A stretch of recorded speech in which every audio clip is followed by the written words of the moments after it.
Albert Walt, the voice of the jungle, broadcasting on the DVC to all points unknown. If you're within the sound of my voice, you're listening to Welcome Home Podcast on the DVC.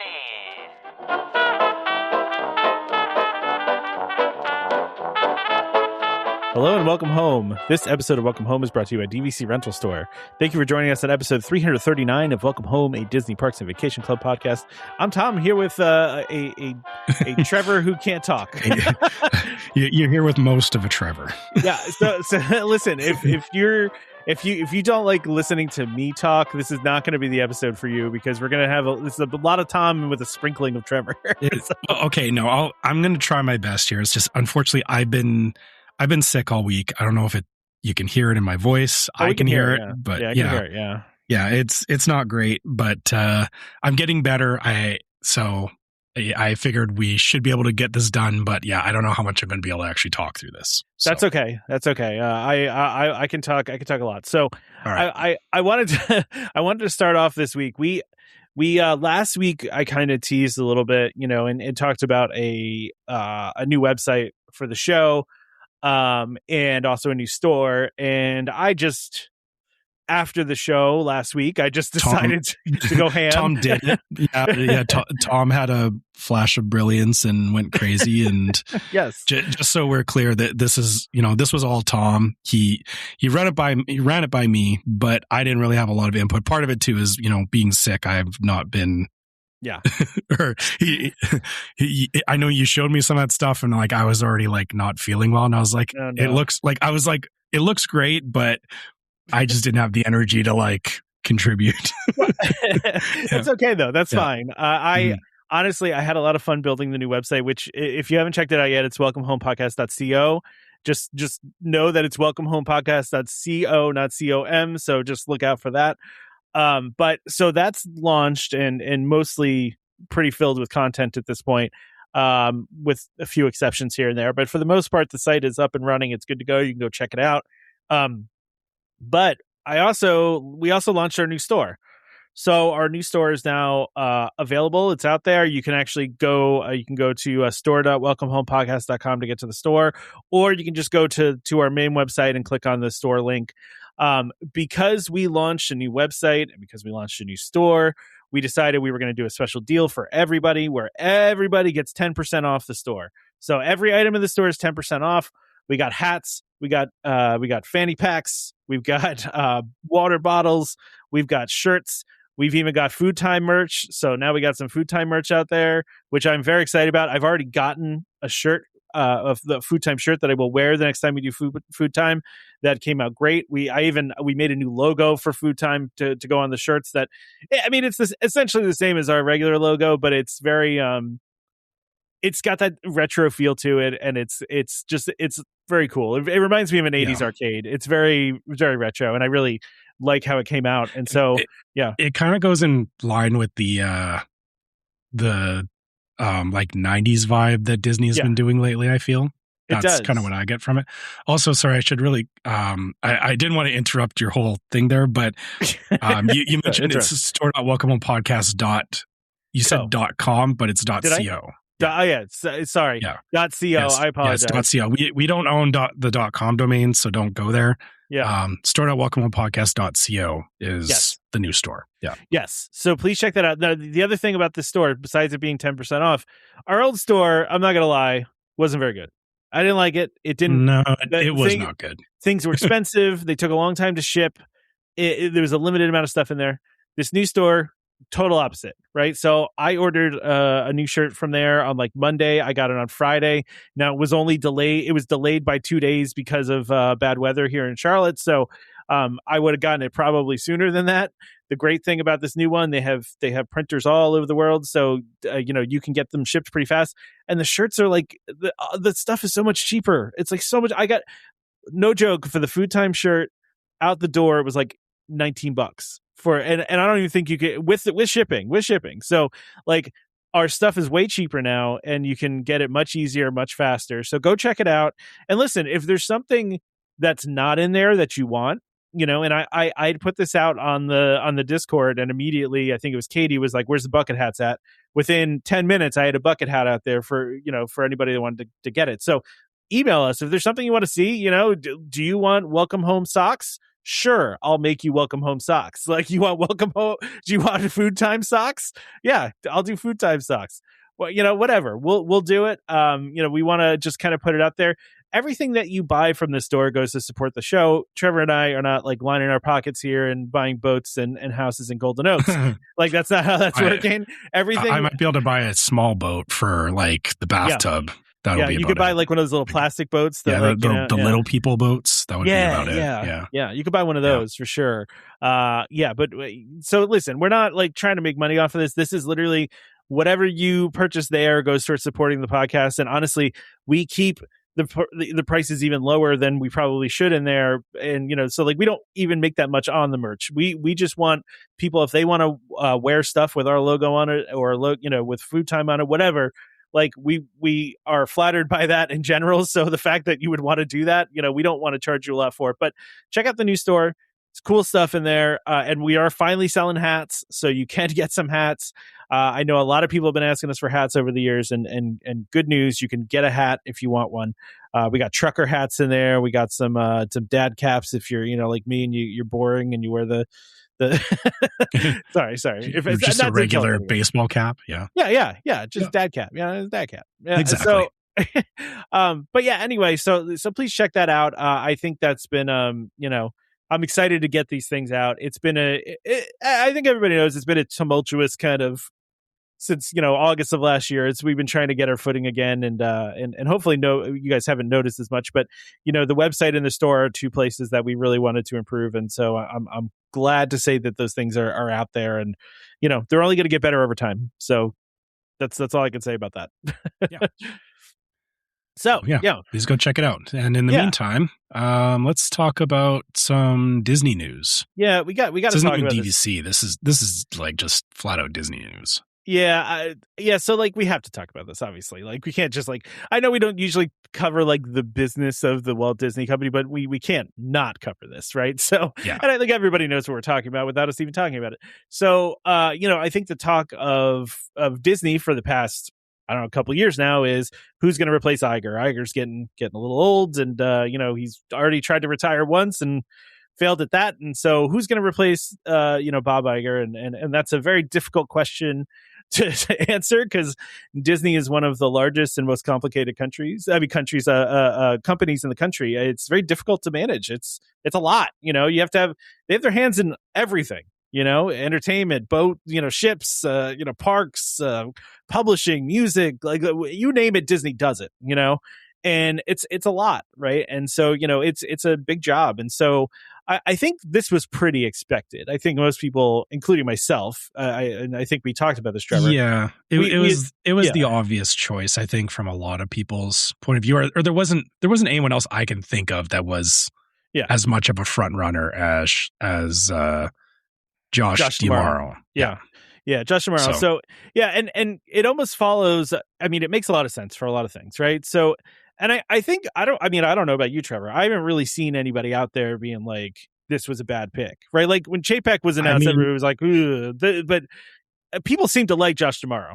So the interesting thing about that, I've seen I do browse Reddit, and Reddit's probably the most negative place that I do go.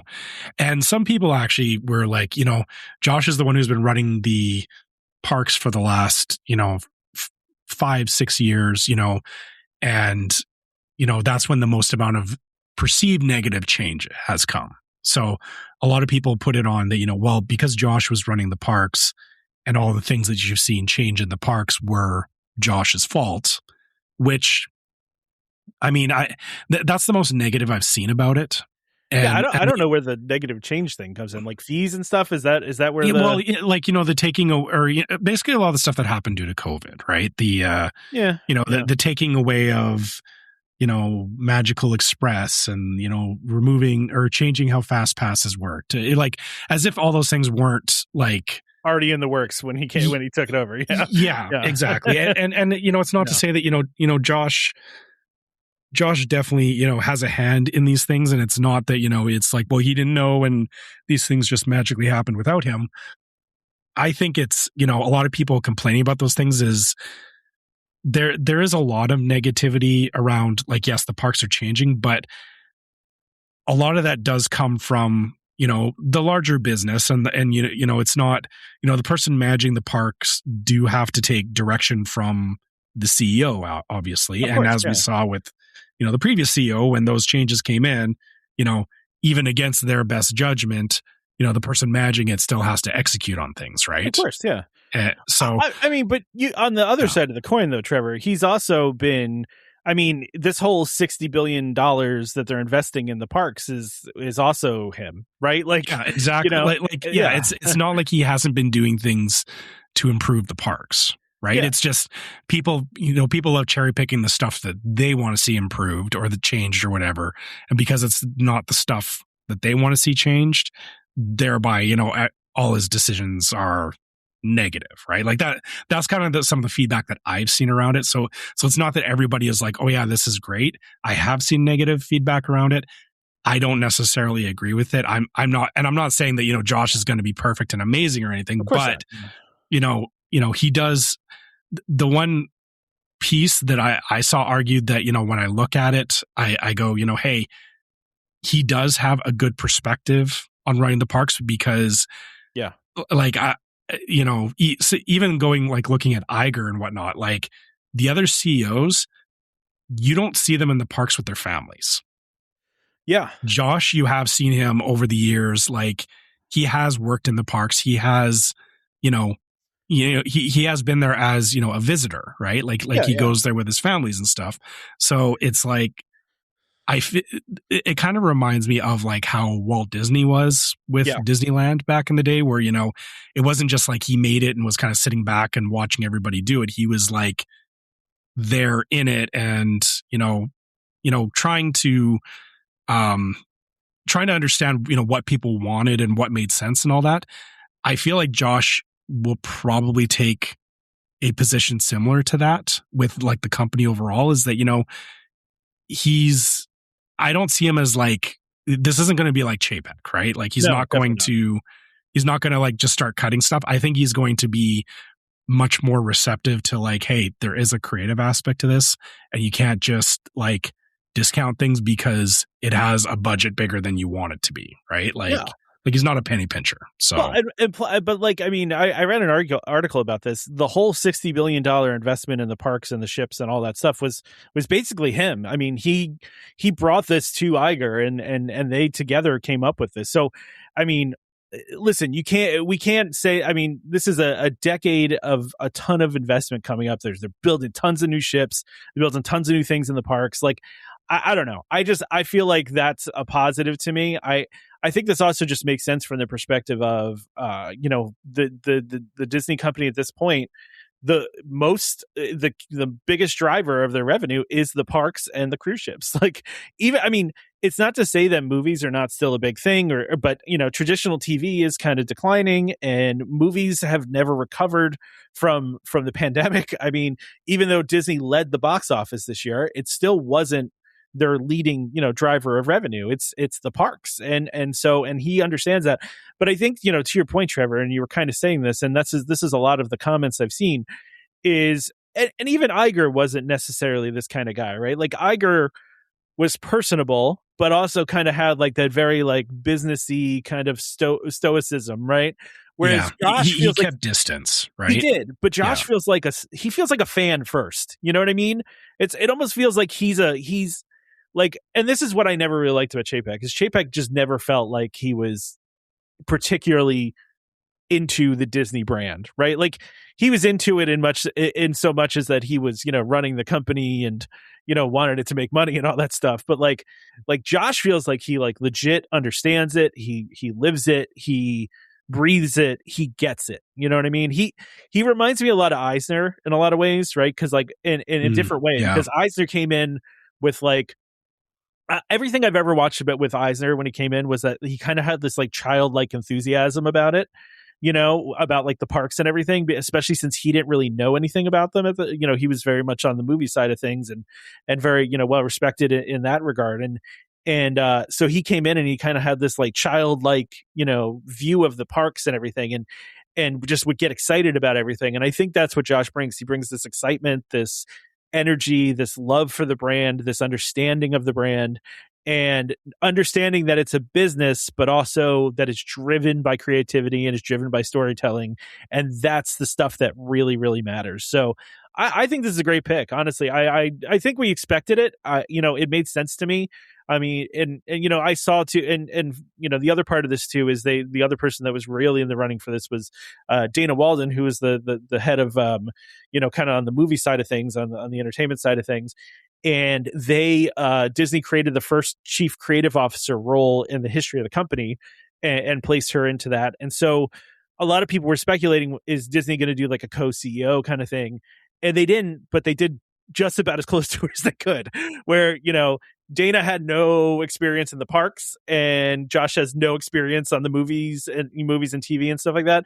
So they're both kind of bringing their deep expertise into two different things that are very important to the company. And I think they made a really smart move by elevating her to that role as well. But I don't know if you saw this, Trevor, but they were doing it was like an interview or a town hall or something like that. And Dana Walden was talking about how they were walking around the parks at one point, and there was a kid that had like lost, it was like raining, and there was a kid that had lost their parents, and Josh saw it and just like ran up and started helping the kid just like instinctively. And wow. Yeah, and it was, but I mean, we've seen that kind of stuff. Like you just see this stuff all over the internet of the interactions he's had with guests. I've seen like regular interactions. I never heard of like him immediately like running to a kid that's lost. Like, I mean, I'm not like, that's the thing is like, I don't, seeing what I've seen of Josh, I don't put it past him. It's like, yeah, he would do that. Obviously, exactly. Like it just is on brand for him. Yeah. So I listen, I mean, like you said, I don't know if he's going to be, the greatest CEO ever. I don't know. We're going to find out. He certainly seemed a little terrified in the interview that they had with him and Bob Iger. But I mean, I don't blame him. I mean, if I had just been told a day or two earlier that I was going to be the CEO of Disney, like I'm sure it's a little bit disorienting, especially when, like I said, you're like him, who I believe that he's a fan first. He truly loves the company. And I think that's what you need. Kind of, kind of like you were talking about. No one's saying he's Walt Disney. And by the way, Walt Disney was never the CEO of the Disney company.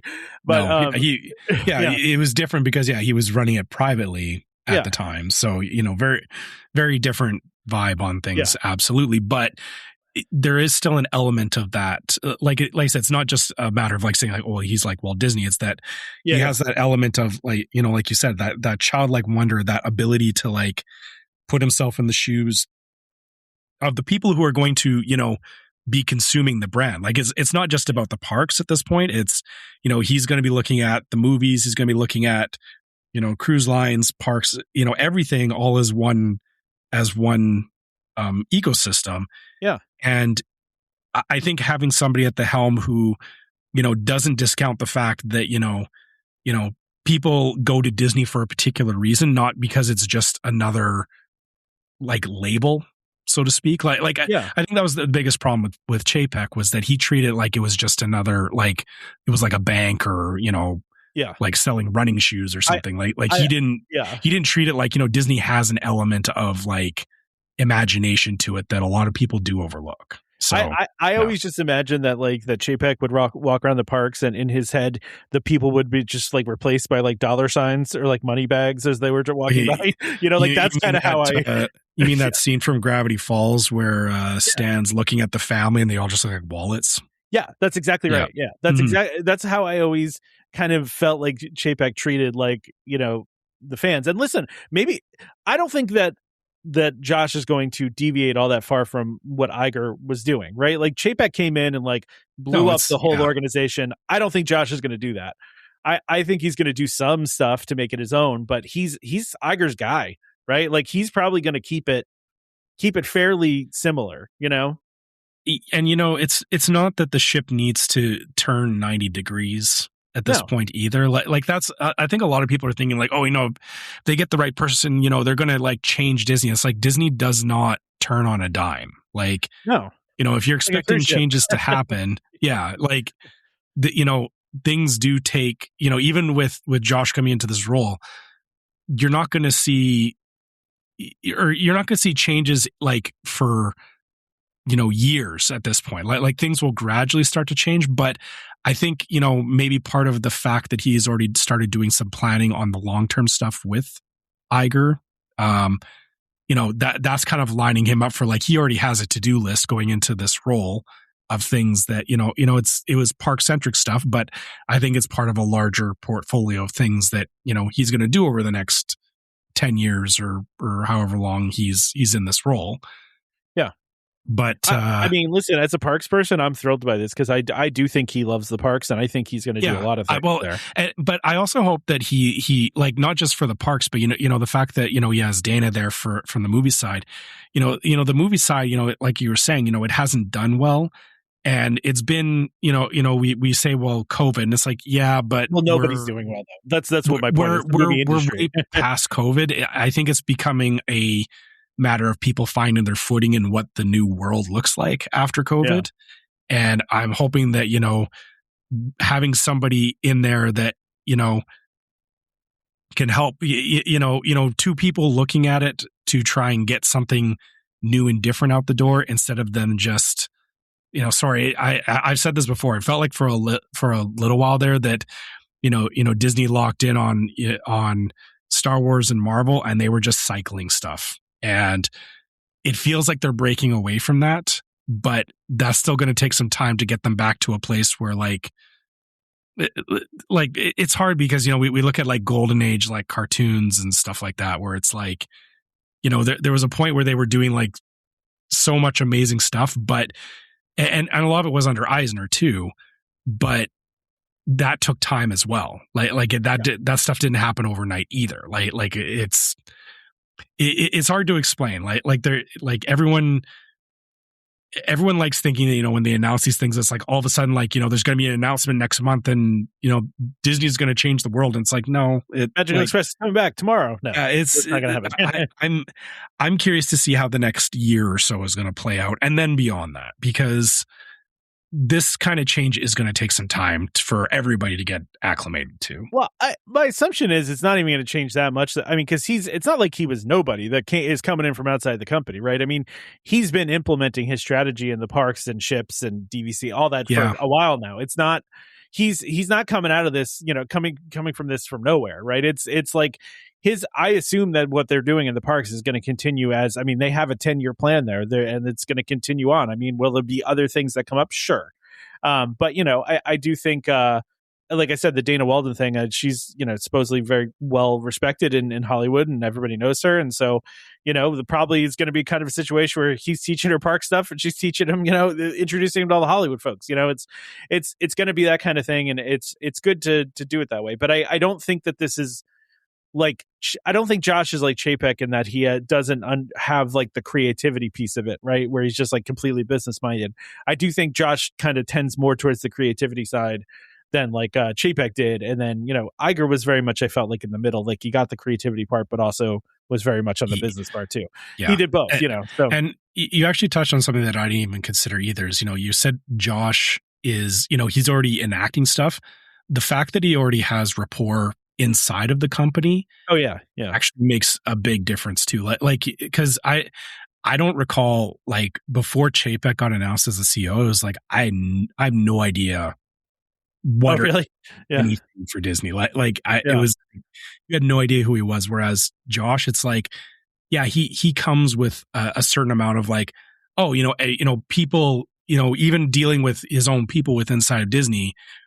That's got to be a lot easier when it's like everybody knows who he is already versus some stranger coming in and trying to give direction, right? Yeah, for sure. I wanted to read, by the way, though, Trevor, I'd put something in here because Michael Eisner actually chimed in about this, and I thought this was actually really very interesting. And Eisner is, you can argue over who the best Disney CEO was over the, over the past 30 years or so, right? I mean, Eisner since we've been alive.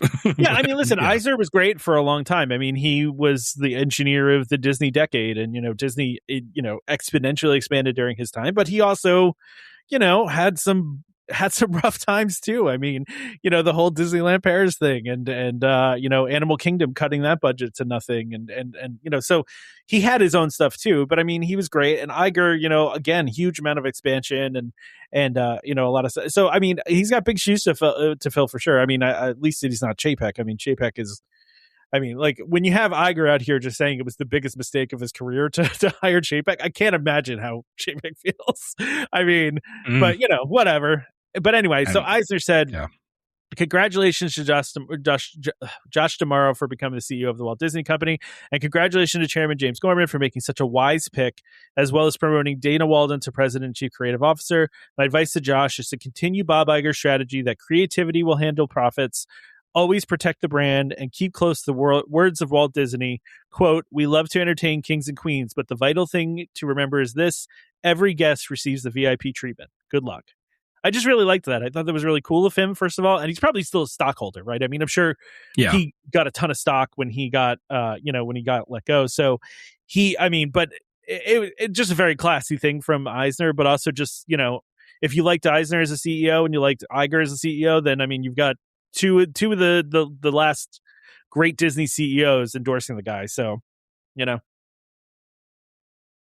I think that says what it says. I don't think there's much else we can add to it. But let's speaking of things changing around the parks, this next one we should talk about. I know you very much love finding news about Joe Rohde, which so do I as well. I do as well, but you always find it way before I do. Like let me just say that is that, like, I'm aware of it, but you always like I had no idea that this was a thing that he had been talking about. I'm not going to take the credit for this, because this was a listener in the Discord that posted this, and I apologize. I don't remember who. I will have to look it up, but somebody posted this in the Discord and turned me on to it. If it was in the Discord, I probably missed it. Actually, here, let me find it. Okay. Yeah, no, okay. I'm going to find it for you. It was Jason G. Thank you for Jason turned me on to this, so it wasn't me. Okay. But all right, fair enough. Sorry, I've been sick. It's okay. I claim the meds making me not think straight. So the reason why this is coming about is because DinoLand is officially dead now at this point, right? So DinoLand is gone because we have now Dinosaur is closed, right? Dinosaur has had its final day. The other day, it had the highest wait time of all Disney Worlds, and people sending off Dinosaur into the great extinction. But I saw the guy who played the scientist guy. He was there as well. So he was there taking pictures with cast members. But because of this, Joe Rohde just decided to kind of go on like a tear of sharing like behind the scenes stuff about DinoLand and about Animal Kingdom in general. And so one of the things he posted was that he said, up until the day of my retirement, my team and I tried for 15 years to get a Tropical America land into this park, and many such design attempts involved gutting DinoLand to do it. So basically, Joe Rohde is saying, I was trying to do this for a long time, and then someone finally greenlit it. It's like, I mean, to be fair though, he's not taking credit for it or anything like that. He's saying like, he said this particular version continues certain of those. Wait, I missed the part here. This particular version continues certain of these motivations, but postdates my career, and I've only been able to see it as a consultant now and again. But I congratulate the team on finally being able to lock a deal, which I was not. So, I mean, Joe Rohde famously is one of those Imagineers that would always, he seemed like he had a lot of great ideas, but had a hard time selling them. And the whole Animal Kingdom thing was his thing, and famously, what was it? He brought like a tiger or a lion into the board meeting or whatever to sell Animal Kingdom, and that's how we finally got them to do Animal Kingdom. Yeah, I think that's what it was. Yeah, I thought it was a tiger. It was, I couldn't remember if it was a tiger or a lion, but people were not convinced by it, and so he because they were saying that it wasn't exciting, and so he was like, "Are you excited now? I brought this in." But anyway, but he it's interesting some of the things he's saying here, right? Because it's not just this, and he, he's talking a little bit about just the behind the scenes kind of DinoLand and how it came about. But he said, parks exist to create memories. DinoLand created memories. These memories still exist and are the true product, not the property itself. The new land will continue to create more memories, and they too will be treasured. I like that that's his viewpoint on it. He understands that even if not everybody loved DinoLand, people had memories from it, and it's still a sad thing that it's going, even if everybody didn't love it, Yeah, and sorry, I'll keep saying this is, there are so many things that existed in Disneyland and Disney World before we even got there. Oh yeah, for sure. That you don't know or remember that, somebody has memories of, which again is totally fair. But to say oh, they shouldn't have torn it down because I liked it is it does I get, I understand the appeal of DinoLand. I enjoyed DinoLand as well. I'm a little sad to see it go, but I'm also excited, kind of like what Joe's saying here is, I'm excited to see what comes next out of its ashes, because, this sounds like something that he wanted to, build upon years and years ago that, honestly, if you look at it from the larger scope of things in Animal Kingdom, DinoLand was kind of a sore thumb. Yeah. It didn't really quite fit with the rest of it, because everything else was very tuned to the the area of the world it was from, there was Africa and Asia and all that, and then all of a sudden it's DinoLand is it just it didn't feel right, and I get why he wanted it to change, right? So the other interesting thing he brought up about this, and this is, I think, something everybody knew, right? This is not a secret, right? But he talks a little bit about how tough the budget was for Animal Kingdom, and so, but I've never actually heard anyone any Imagineer come out and say this. It's always just kind of been well, the budget, they had to cheap out in some places, but here he says you can't underestimate how tight the budget for this park was. This is one of the reasons we had to be so clever with our storytelling design concepts. We couldn't solve our problems with a giant atomic money bomb. The concept was so ambitious to begin with, and it was foolish to make it more ambitious by making it less affordable. Size matters. You can't just charge more because your park is big. And so he said the job site was over 500 acres and the safari was over 100 alone. Plus we had to pay for roads. He said, the number of the budget was not significantly higher than other parks during the same era, but those parks were 100 acres and this was 500. So he's that's where part of the problem was. But he said that's why one of the attractions that opened the park was a tent full of reconstructed dino fossils, which I forgot about this, by the way. And I was there the first year that Animal Kingdom was open. We actually were there that year, the opening year. And I didn't remember this, but so one of the first day attractions was a tent full of reconstructed dino fossils bought from suppliers.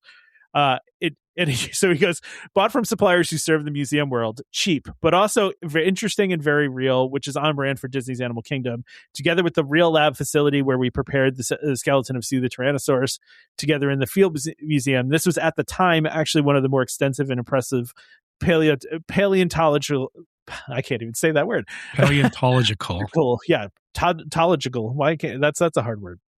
Exhibits. Paleontology. Yeah. Yeah. Yeah. The tent came down to make way for Chester and Hester's Dinorama, which is another story altogether, although the underlying theme of economics was the same. So if you can read between the lines there, I mean, you don't really need to. He's saying that Chester and Hester's Dinorama was done cheaply. And I mean, that doesn't surprise, I don't think, anybody, right? That was done cheaply. But yeah, I just thought it was interesting the kind of details he was getting in there. And he also talked about too, if you ever went into Restaurantosaurus, there was a giant painting that was in there of a bunch of dinosaurs. And he revealed that he actually hand painted this himself because they ran out of money. They ran out of money to buy props. And he goes, basically, we were running out of money to buy props and my time was already paid for. So I got a space in the sculpture shop at Imagineer and I just painted it. Like, this is why I love Joe Rohde, though, because he's like belongs to that old school like Imagineer thing where it's just like, well, I'll just do it. You know that's such an Imagineer thing to do. Like, just in the moment, be like, well, we're inventing this. Like, it's not even like he had to do it because of a deadline or anything. It was, I think, honestly, I think he would have done something like that, even if he wasn't under pressure. Like, it just feels like something that Imagineers do, right? Well, if you watch the Imagineering story, and I know I quote it all the time here, but it is a really fascinating thing where they would talk about that, like some of the people that would come in as like interns, they would be like, why don't you go start working on the model of, this building, right? Like, go do that. And the person was like, well, I don't know how to build models. And they're like, well, go figure it out. Like, that was kind of how Imagineering was. It's like, you don't know how to do it? Go figure it out. Like, that's, you're going to go learn how to do it. And that's the kind of stuff that you really, and I feel like that's still there. That culture is still there of like, if you just figure it out, just make it happen. So yeah, creativity is part of the job description. So get creative. and my last thing from Mr. Joe Rohde here was just talking about missing DinoLand, but also he said, the land always had some conceptual weaknesses born of the struggle just to get a park open with what was at the time a relatively low cost per square foot. For example, while the dinosaur attraction is a thrilling, zany, zigzagging adventure, it's not exactly calculated to appeal to the core market for dinosaurs, which is little kids. But if you look at the opening day menu for the park, you'll see that it was the only thing approaching a thrill ride, and therefore we were obligated to increase the thrill component to balance the park menu.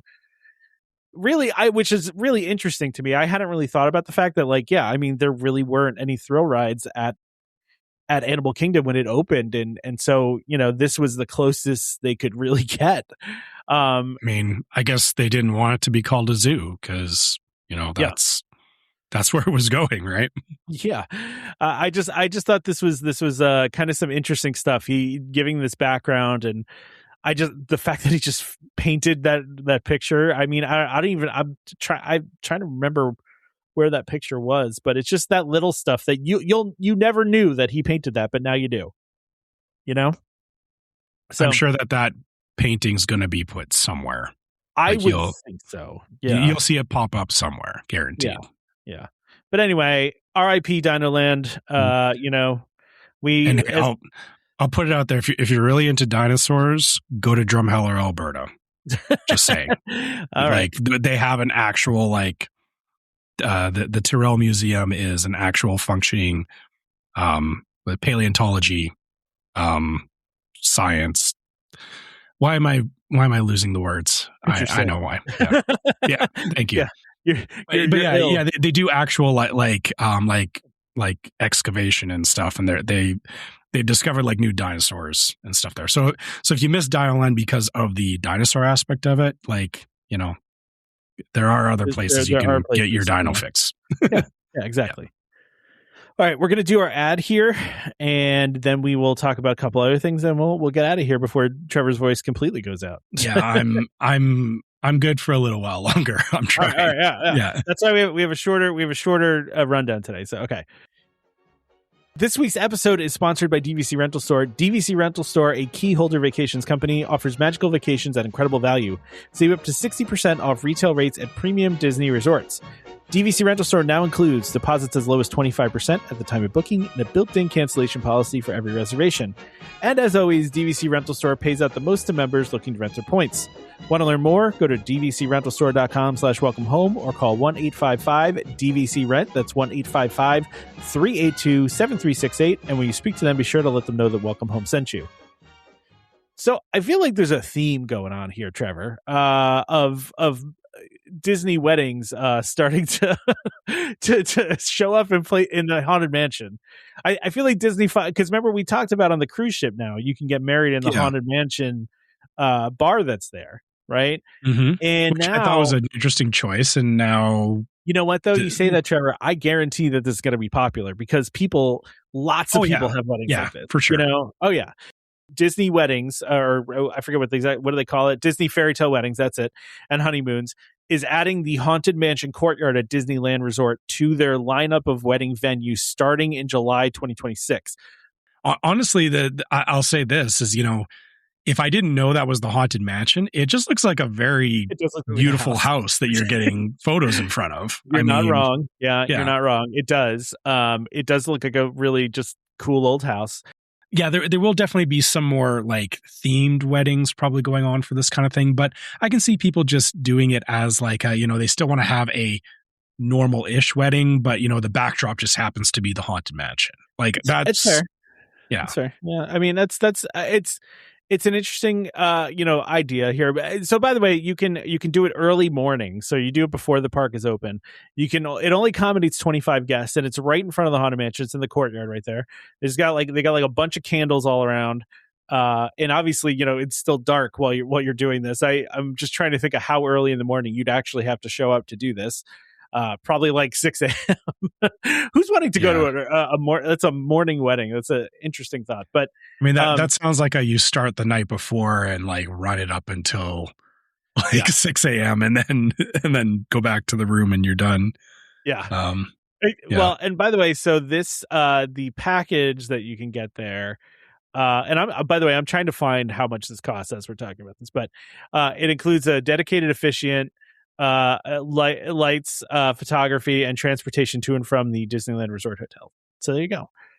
But I wonder what that transportation looks like, because a van. I don't know.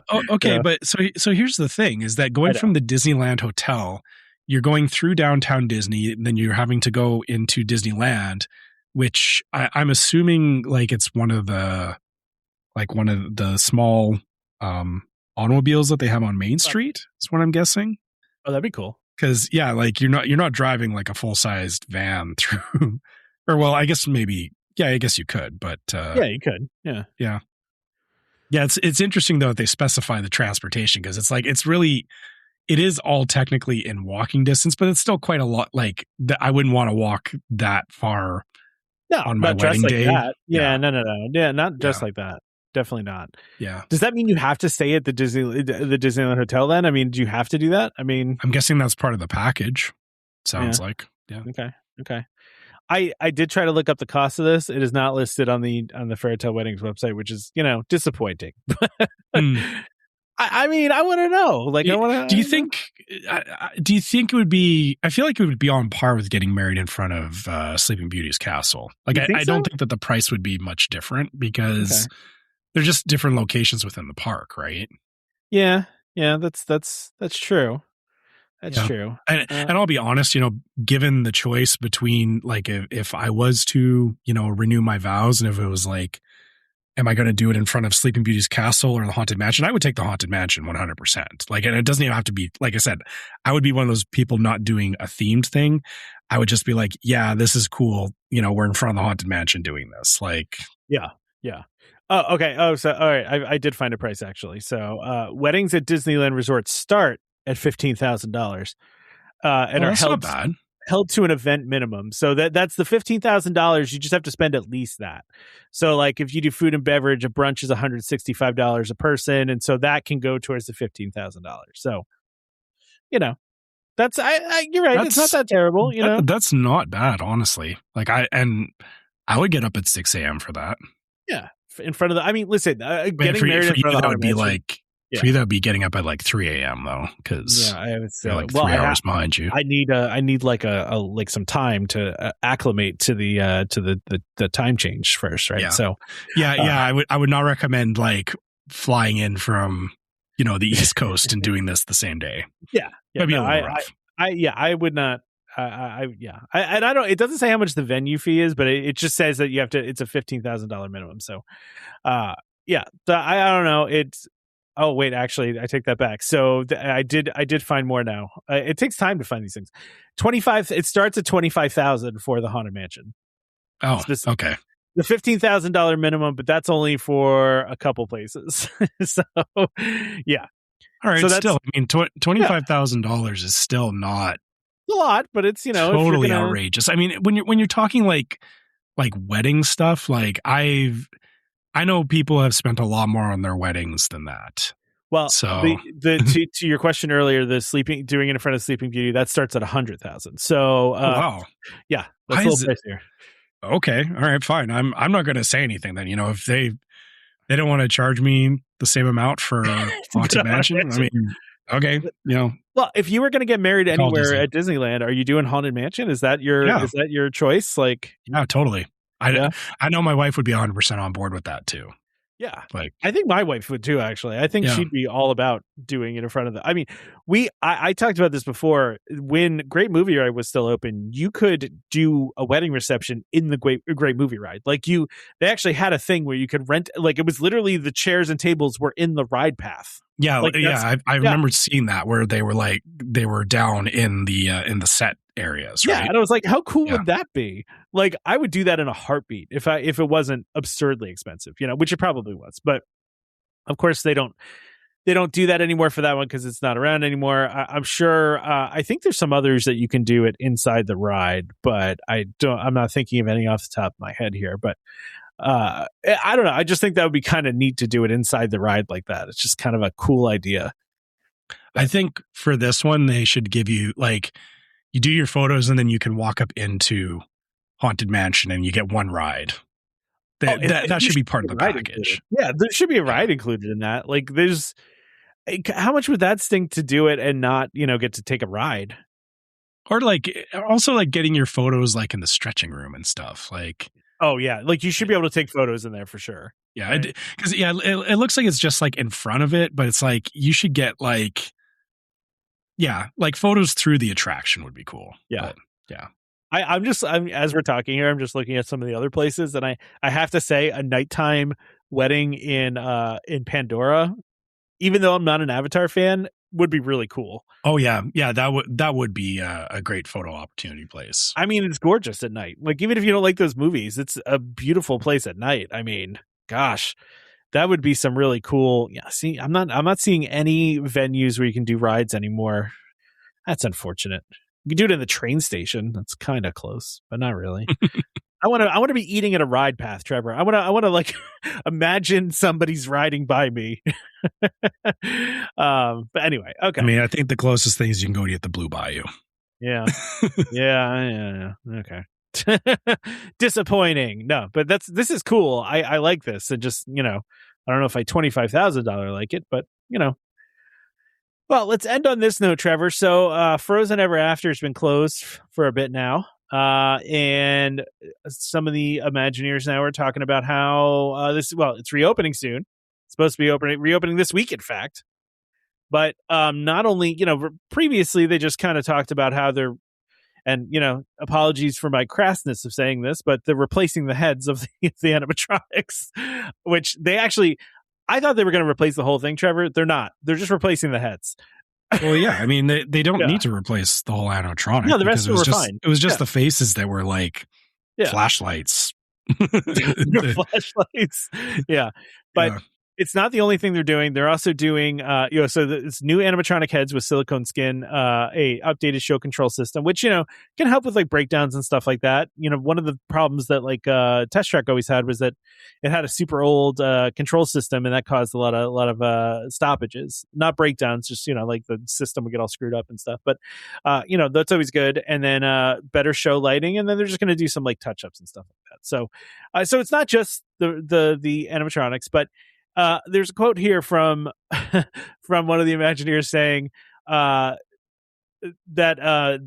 they have a more lifelike articulated head that has silicone skin.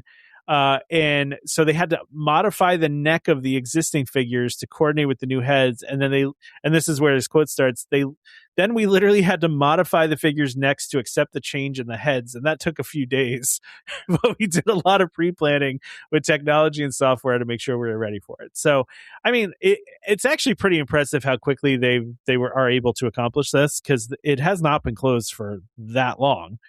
I mean, it was closed January 26th and going to reopen on the 12th. Considering they're modifying robots, that's pretty quick turnover.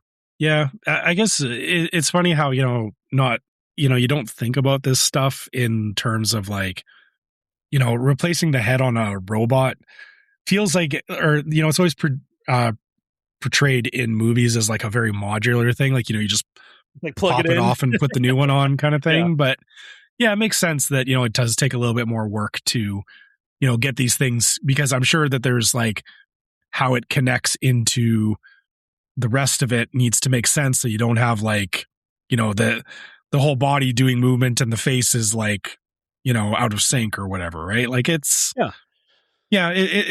funny to think about that, we oversimplify it, but yeah, considering how complicated these things are, it is actually very impressive how quickly they're turning this one around. Agreed. So we'll have to.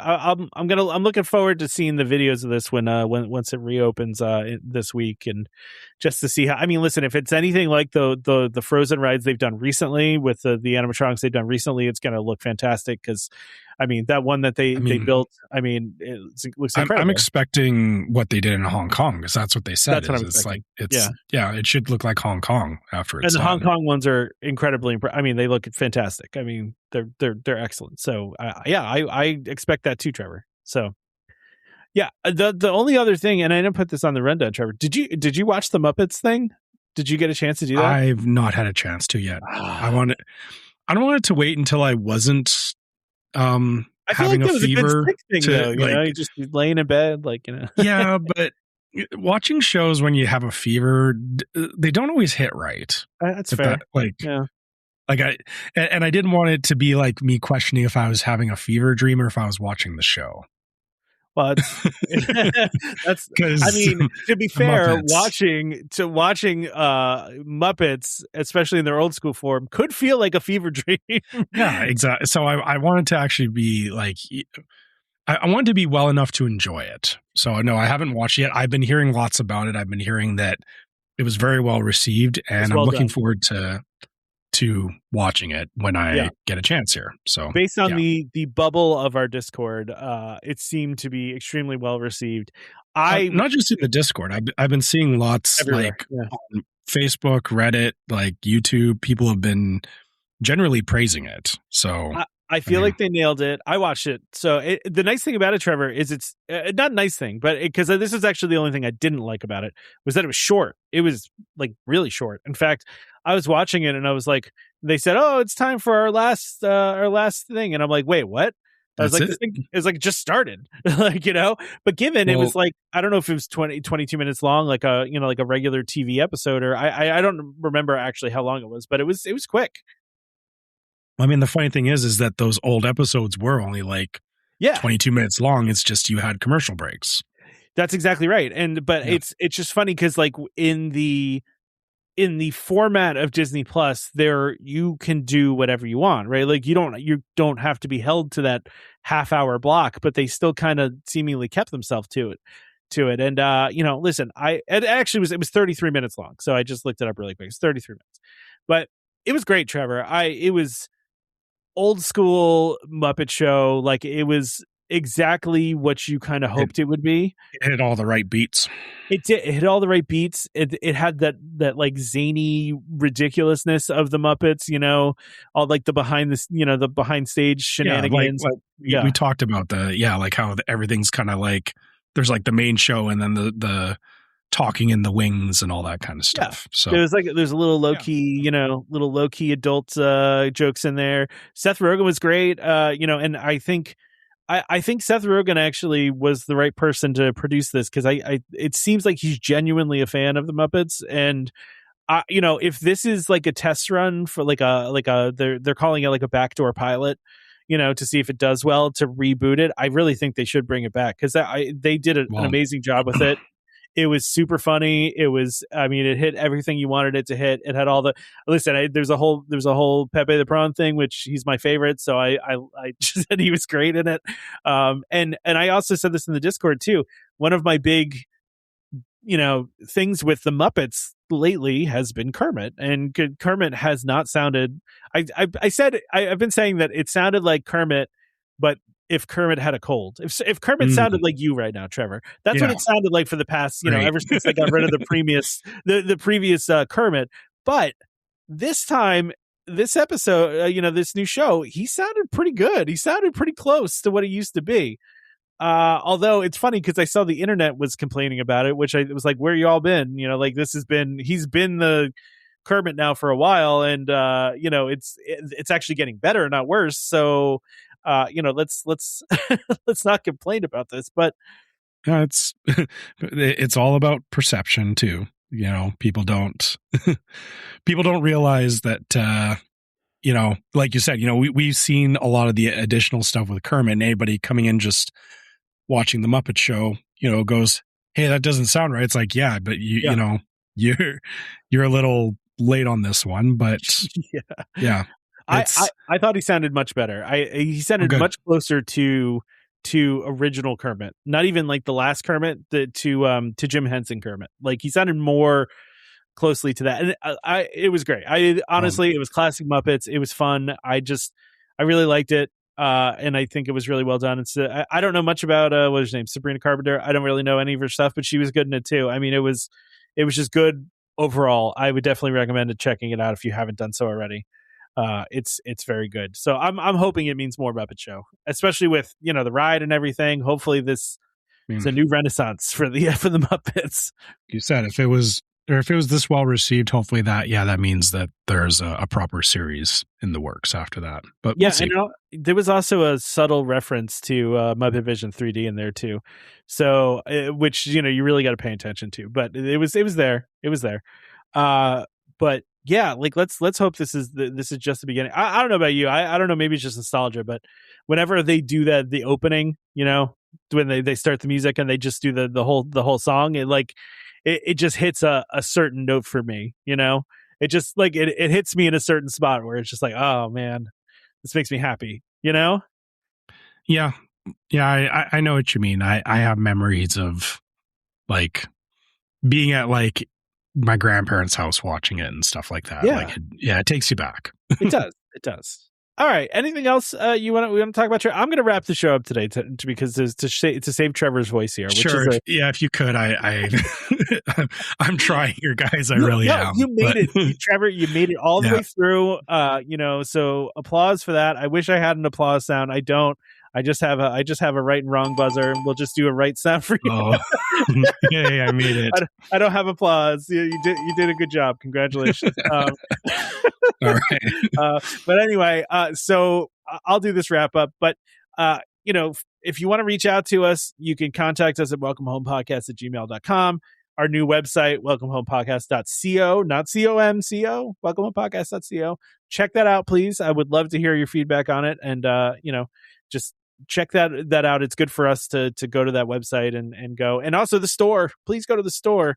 But listen, if you have questions, if you have things you want to talk to us about, anything, just send us an email. We like getting emails, so send them to us and we'll answer your questions. We'll talk back and forth. Sometimes I don't always respond right away, but or Trevor doesn't respond right away, but just reach out to us. We love hearing from you. I blame it on the sickness right now. But we usually try to get on it when we can.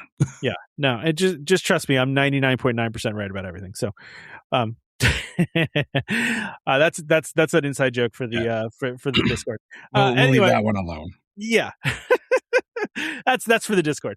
Anyway, so check us out on Facebook, Welcome Home Podcast, YouTube, Welcome Home Podcast, Instagram, Welcome Home Pics, store. I mentioned brand new store.welcomehomepodcast.co. Go check that out. Get some stuff. And again, let us know if there's something you want. You can also support us by going to Patreon and joining the Patreon. There are free tiers. Now the free tier is, you don't get a lot with the free tier, but you can join us just to follow us there. And, you can get in for as little as $5, and you do get, some free gifts too when you subscribe to us that have the special logo on them of the Patreon. So go check that out. Huge thing, for us, really important. If you do support the show, please go review us on iTunes or any other service that you can review us and rate us. Give us 5 stars. Tell us how much you love us or how much you hate us. Regardless, give us 5 stars and talk about how great we are and how awesome we are or how terrible. I don't care. Either way, as long as it's 5 stars, just do it. And then, of course, the other thing you could do is subscribe to Welcome Home Podcast so you can be reminded every time we release a new episode. You can find our podcast on Apple Podcasts, Amazon Music, TuneIn, Spotify, YouTube Music, just about any podcast app that's out there. You can find us. So go, search for us and look for DVC and Disney. You can even just go on our new website too and listen to us and find all the places that you can subscribe to us. Huge thank you to DVC Rental Store for sponsoring this episode, and Keyholder Vacations for being great partners over the years and continuing to be our partners. We love them, so please check them out for all your DVC needs. Join us next time for more Disney Parks discussion. Of course, more DVC talk. We hope to see you all real soon. This is Skipper Albert A. Walt, the voice of the jungle, signing off from Welcome Home Podcast on the DVC. To a house when we had a chair, how she can cuddle, it's no man's affair. I look around for all the home, found her in her sugar bowl.